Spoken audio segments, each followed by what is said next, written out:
అందరికీ నమస్కారం. నేను ఆర్మీలో వర్క్ చేసి రిటైర్డ్ అయ్యాను. నేను లాస్ట్ టైం సక్సెస్ మీట్లో కూడా రైల్వేలో జాబ్ వచ్చింది, అందులో కూడా సక్సెస్ మీట్కి వచ్చాను. తర్వాత ఇది కానిస్టేబుల్ సివిల్ వచ్చింది. మీకు ఒకటే నాకు తెలిసింది చెప్తున్నా, ఒక 2 years మీరు మంది కాదనుకొని సిజర్ సీసీ నమ్ముకొని ఇక్కడ ఎక్స్ప్లెనేషన్స్ ఎగ్జామ్స్ రాస్తూ ఉంటే మీరు కోరుకున్న జాబ్ మీరు కొట్టచ్చు. అది మాత్రం గట్టిగా చెప్పగలను. ఈ అవకాశం ఇచ్చిన శేష్ సార్కి, అరవింద్ సార్కి, తర్వాత ఇక్కడ ఉన్న teaching staff, non teaching staff అందరికీ వన్స్ అగైన్ థ్యాంక్స్ చెప్పుకుంటున్నాను. Thank you.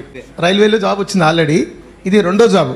కానీ ఎంత గ్రేట్ అంటే వీళ్ళందరూ ఒక 20 years పాటు ఇండియన్ ఆర్మీలో వర్క్ చేసి 20 సంవత్సరాల పాటు బుక్స్ అనేదే లేకుండా మళ్ళీ వచ్చి ఇంతమంది పిల్లలతో కాంపిటీషన్లో ఉండి మళ్ళీ జాబ్ కొడుతున్నారంటే వాళ్ళ డిసిప్లైనే వాళ్ళకి అది ఆ జాబ్ తెప్పించి పెడుతుంది.